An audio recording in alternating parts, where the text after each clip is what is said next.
Hey there folks, welcome to Spectrum Pulse. We talk about music, movies, art, and culture. And here's one you've all been waiting for, the newest album, the sophomore album from Lorde, called Melodrama. So here's a hidden truth about a lot of music critics. As much as there should be a certain self-awareness that the vast majority of the mainstream audience will not care enough about your opinion whether or not to buy something, deep down critics love to think that they can shape the whole pop culture conversation by their praise or criticism of certain art. And I'm not immune to that. I'd love to think that through my reviews I'm helping enshrine some albums with the historical weight and importance they deserve, for good or ill. And yet, with Lorde, going back to my review of Pure Heroine back in 2013, I think I might have blew it.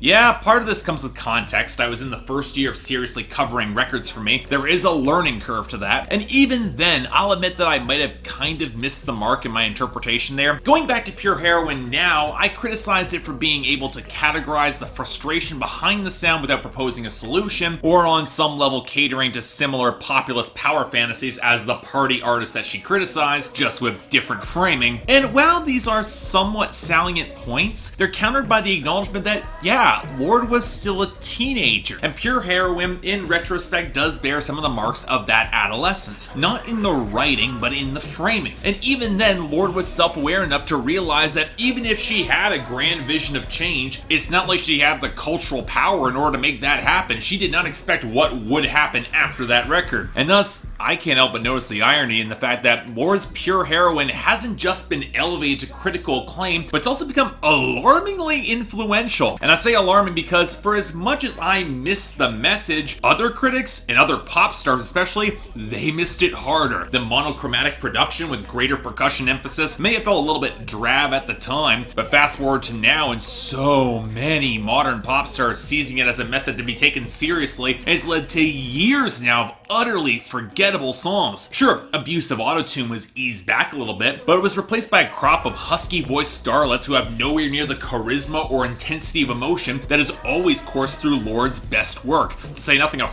far, far weaker writing. And then there's Lorde herself. People were drawn to her charisma and seemingly vast wells of potential as an artist, but it also seemed like so few people knew how to contextualize her music or her distinct writing and presentation, which seemed to culminate in a connection formed with Taylor Swift, who in recent years has piled up layers upon layers of artifice to reflect an increasingly artificial persona, which flew in complete contrast to Lorde's more raw, almost unnerving edge, earnest and heartfelt, but with the poise and confidence to pivot wildly and actually stick the landing. Hell, it's one of the reasons why so many critics, including myself, were just convinced that Lorde would not be long for pop music at all, and that she'd join indie acts in the vein of, say, Bjork or even maybe Swans, where she'd have the artistic freedom to harness and refine and purify all that intensity, really crank it up to 11. And yet she didn't do that. She's too much of a populist, instead enlisting Jack Antonoff as a co-writer and producer, and if you saw my last Bleachers review, you know that makes way too much sense, and calling her newest record Melodrama, describing the loose thematic ties as a breakup at a house party? Oh shit.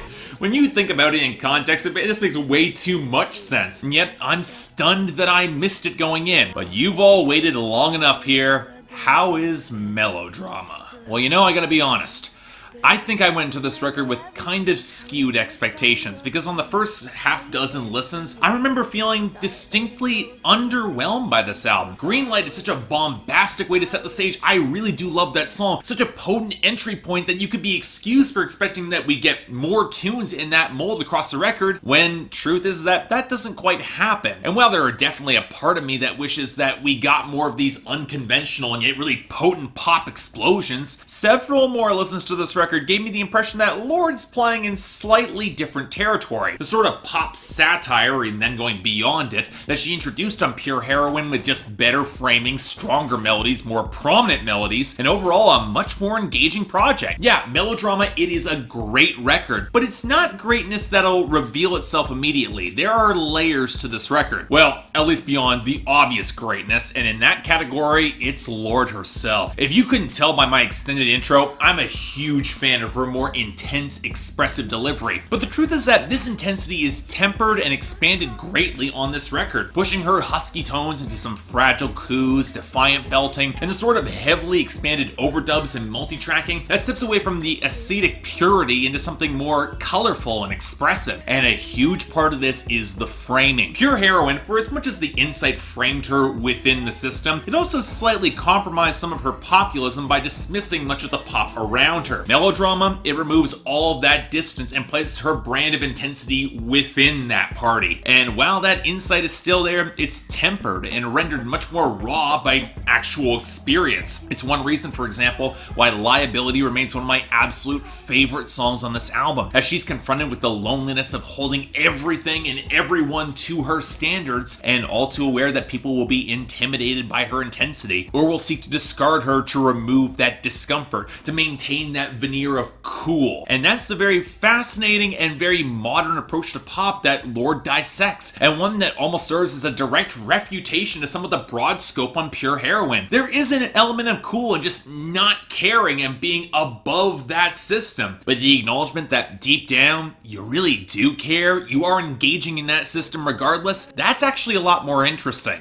And it's the core of what gives Melodrama so much dramatic weight for me. And while we will come back to this when we discuss the lyrics in detail, a big part of that greater color, that greater populism, it comes in the production. I've been cheering the addition of Jack Antonoff as executive producer and co-writer for Lorde for a while now, and that intensely earnest commitment to melody, it pays massive dividends here. Beyond just the vocal arrangements that seem tailor-made for huge crowd sing-alongs. But you know what? It's very telling how despite these populist moments, Jack Antonoff and Lorde, they managed to slide in enough discordant or weird elements to show just how her intensity can kind of throw things slightly askew, and yet eerily familiar in modern pop. This is very much a continuation of what we got on Pure Heroine. And look, I might not be wild about the muffled vocal fragments that open up Sober, even if they do fit thematically as the voices that run ignored in her mind, but the horns behind that song add a level of ominous bombast that I really like, making me wish the song actually had a stronger conclusion, something that's later echoed in the noisy accents of rattling trap percussion against the delicate strings on Sober 2. Similar case for the Louvre. It amps up a lot of that tension, plenty thanks to the throbbing bass line, but there's a great little melodic accent on the second verse on the piano that really sets the stage for the warping effects that open up to a lonely, echoing guitar after the bridge. And that's before we get to the melodic hooks, like the unstable guitar and the beat behind Hard Feelings' Loveless, that eventually mutates into the best sort of squealing industrial glitch, maintaining plenty of melody in its own right that I have to highlight. Or the more conventional concluding track, Perfect Places, with its touches of piano and its huge swelling hook with tons of multi-tracking as the guitar groove just materializes here. Another thing that the rock fan in me wishes we actually got a little bit more of those grooves. Now, I will say that I do wish some songs didn't quite feel so detached, which does become a bit of a continuation issue from Pure Heroine. Homemade Dynamite has a certain recklessness in its content that I wish was captured a little bit more than by just the faded synths. And Supercut, it feels a tad too much like a Bleachers track with this thrumming, rubbery low end, even if I do really like the beat behind it, and that multi-tracking is so good. And that's before you realize that part of the melody there, it's extrapolated from Greenlight. And that is something to call out about this album, because over half of this record shares overlapping melodic motifs and through lines, even calling back directly to Pure Heroine. And you know what? There is a part of me that wishes there was a little bit more melodic variance instead of multiple reprises. This record kind of feels short already, and that doesn't quite help. But then again, this is a record that does have a loose conceptual framework. It makes sense that it would call back to itself. So let's come back to that house party and theme of cool balanced against caring that serves as this record's most fundamental idea. And it's very important to establish that, just like with Pure Heroine, Lorde is intensely self-aware, even about the emotional stakes of this album, especially because she knows on some level it's so melodramatic for her, her peers, and really the majority of my generation. Because she gets how all the reckless, inflamed imagery on songs like Homemade Dynamite, how that would look to the outside audience, and how the stakes are inflated by that emotionality, where it would be so so easy to detach and just surrender to ironic disaffection like what happened in a lot of the 90s. And it's an easy temptation,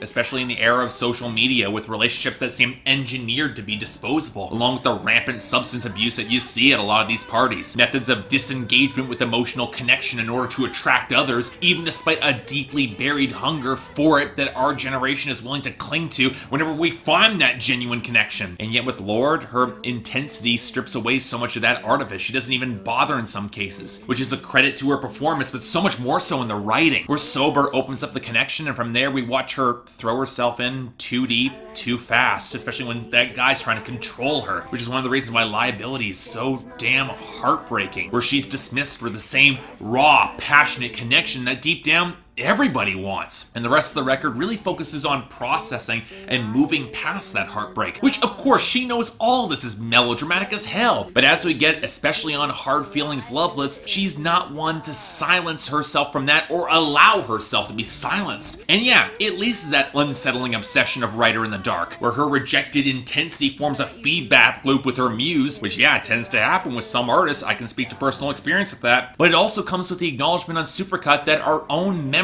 intentionally inflame our own actions and choices that only supercharge it. And with the reprise of Liability comes with the acknowledgement that those experiences ultimately enhance our humanity, enhance that emotion, makes it feel all the more real, all the more colorful, all in that search for something deeper and real to break through the loneliness of our modern time. And end with Perfect Places in a world that again feels so impermanent, and where a lot of people would just succumb to nihilistic detachment or the projected shame that tends to get dumped upon our generation, the millennials. Lorde gives it the middle finger, and while she accepts the consequences of that reckless love, she sure as hell is not gonna abandon it. You know, I'm just waiting for that Gen X think piece about this record that might praise some of the intensity, but will take a crowbar to the raw, reckless earnestness beneath it, especially given so much of the detached cool of pure heroin that would have won them over, and that wound up getting overanalyzed anyway. And make no mistake, if this record does as well as I think it will, those think pieces, they're gonna be insufferable, but they're coming. And yet, they'll ultimately miss the point. Especially as on a loose thematic level, there is a striking parallel between Melodrama and, you know what, the last album I covered, The Nashville Sound by Jason Isbell and the 400 Unit. And while I don't quite think this record is as strong as that one, more than a few production and melodic quibbles for me, it can still feel a little bit too icy to really grab me. I wish there was a little bit more energy. This is still an absolutely terrific pop album that celebrates pop, then dissects and satirizes it, and loops around to celebrate it all the harder. For me, strong 8 out of 10, huge recommendation, but given how many requests I got for this record, you've already heard it. I imagine so many of you already love it. Melodrama lives up to its title for sure, but Lorde, she shows its humanity, and why we all just might need it, after all. So yeah, thanks a lot for watching. I'd like to like and subscribe, I'd be more than grateful. I know this review ran a little bit long, but again, there's a lot to talk about here, a lot to really dissect, and Lorde is a fascinating artist. And if you want to buy this record, if you haven't already, links in the description below. And I got the poll up there. I'm curious where a lot of Lorde fans will fall on this because, again, it's a little less detached than Pure Heroin was. And while I think that's a massive improvement thanks to the melodies, I can see why some people might step away from it. Beyond that, anything else I might be able to do to improve my presentation? And if any of you guys want to get involved in my scheduling process, so I could have covered this earlier, link to my Patreon is right there, where 3 times a week you guys get to vote on my schedule, and once a week you guys get to add records to my schedule if you're in the higher tiers, or even movies. More details right there, but until then, I'm Mark, you're watching Spectrum Pulse, and I'll see you next time.